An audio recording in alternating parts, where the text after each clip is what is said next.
to look at what is happening in e-learning also. So I'm a big fan of Udemy. Udemy is an online platform where you can learn everything about, well, mainly software coding.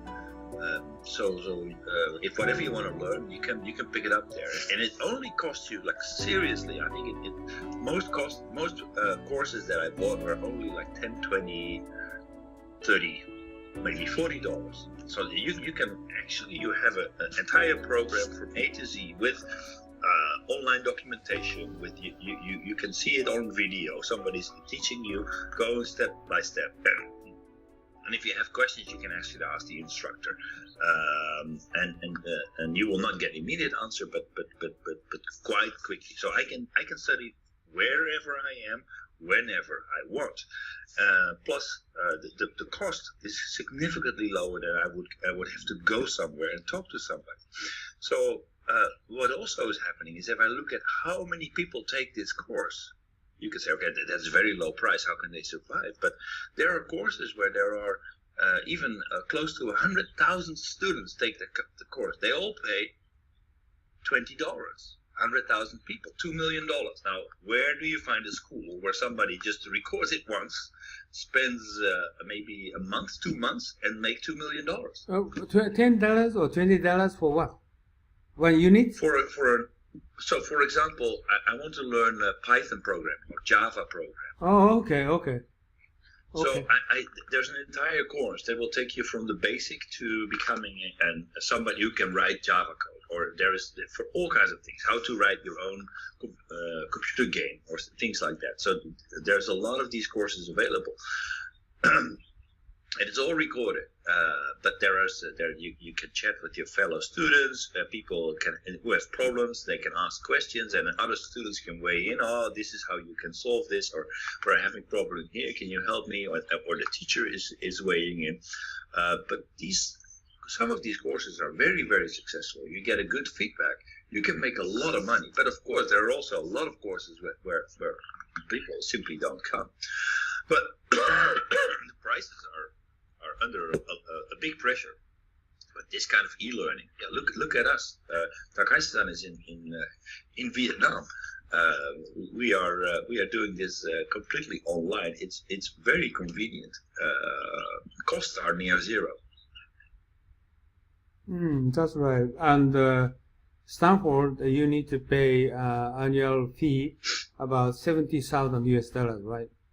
Right. 70,000. So very expensive. So down to might be 1,000 or 2,000. You can follow everything online. The reason why people still go to Stanford is because they want to be part of the Stanford network and get to know people. Everything offline, building trust relationships and connectivity in the future leaders of the business society. That's still difficult to replace, but if you are there to actually enjoy education and learn something in the process, you don't need to go to Stanford anymore. Actually, by the way, the real big driving force behind this is Bill Gates. He actually, the Bill and Melinda Gates Foundation, they invested a lot in making all these materials available online. Really? Yeah, not invested. They donated a lot of money. Really? You are talking about the Nuke? Nuke. There's a lot of these e-learning and making education available online.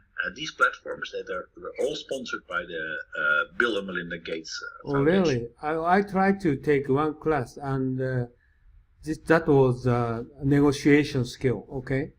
And I registered. They're going to ask me.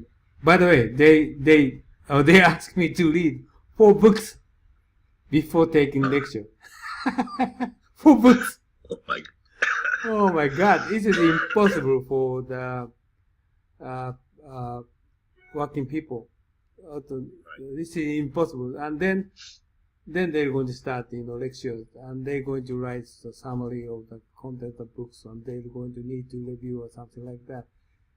It's sort of things. But I think this is a barrier. They have some barrier for for Right. moving for physical lecture to get into the e-learning. Exactly. That's the biggest problem here, because if you're an MBA student, I think it's quite normal that you are being asked to read 4 books before you take the class, so you're prepared. You can easier understand the lectures of the teachers, because it's more or less a summary, picking up the highlights, and it's much easier to follow what is said during the lectures. But for e-learning, exactly what you're saying, people are not going to read 4 books before they start e-learning. They want to dive right in and get to the heart of it. So that's why right. you see That's right. That's right. So what I wanted to say, okay, they need to reconsider the education itself, the content, how to educate student instead of reading book, instead of current, lecture style. Okay, so they need to innovate how to student to give them more better understanding, better education.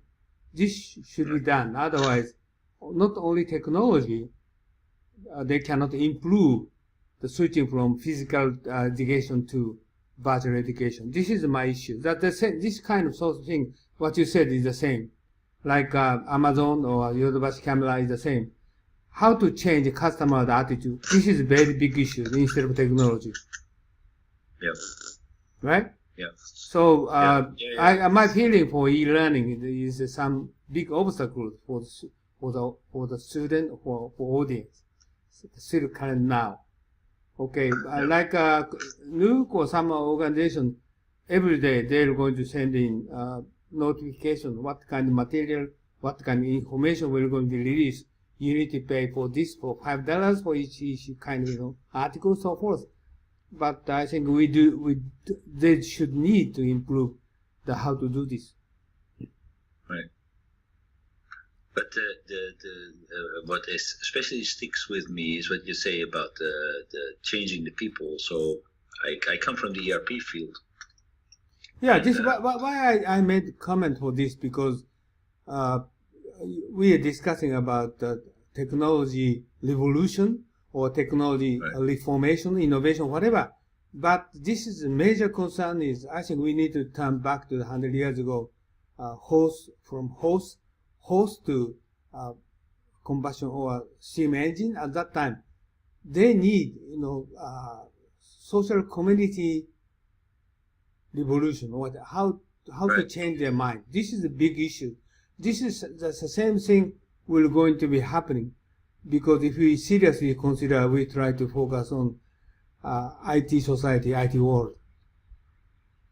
Even if just only implementing IT for 4G, 5G, Wi-Fi technology implementing, but this is not enough. We need to change their mind. Exactly. I'm coming from an IT background. I always much more struggling by changing the people than by making the software. Making the software is not the hardest part, but by actually making people, letting people make use of it and use it effectively is the hardest part. That's right. It's currently I'm struggling. We went from I went from implementing a lot of solutions and using the best of breed software for the right problem.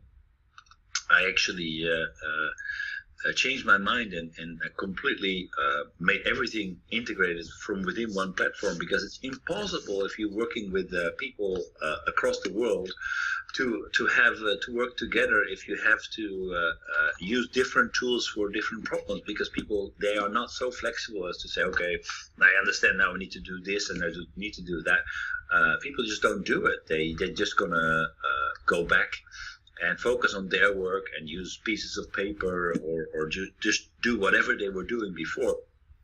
So especially if you are going to implement a new product, a new thing, it needs to be very, very simple, and the benefits need to be extremely high, because if you cannot control the people that you are trying to reach, effectively, then it will be a big challenge to have all this technology actually adopted. So I'm sure that there is a lot of technology that is out there and that will come within the within the next few years that will be very much underutilized because of implementation issues. Exactly, I agree with you. Currently, I'm struggling to how to influence, like our school or like our magazine, whatsoever. Even if the content is good, but very difficult to influence to people, right? Right.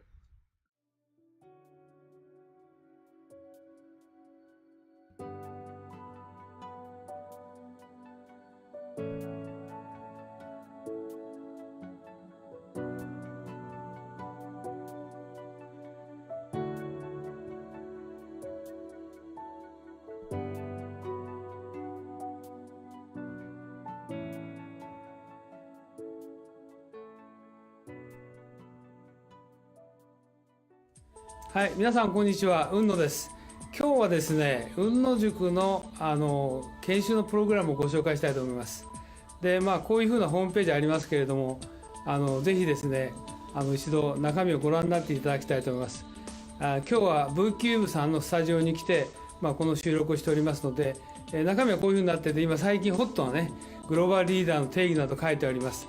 で、特に経団連が作成しました留学すれば英語ができて専門性を持つというだけではですね、グローバルリーダーになれないとここに書いてありますようにですね、仕事ができる、専門性を持つ、英語ができるだけじゃなくてですね、私どもの塾ではリベラルアースということ、それからもう一つは孫子の兵法、さらにはですね、日本の歴史というものを合わせて教えることによって皆さんが海外の欧米の方々と、もしくは華僑圏の方々と正々堂々と渡り合えるような人物を育成しようというふうなことを考えています。ここに次のスライドが出ておりますけれども、ここに書いてありますのはですね、さらに、私どもの雲野塾の中身につきましてはですね、欧米の資料しか使っておりません。また実際に雲野塾は英語でやっておりますので、英語の講師がこう話しておりますけど、学習はですね、日本の歴史をまだ教えて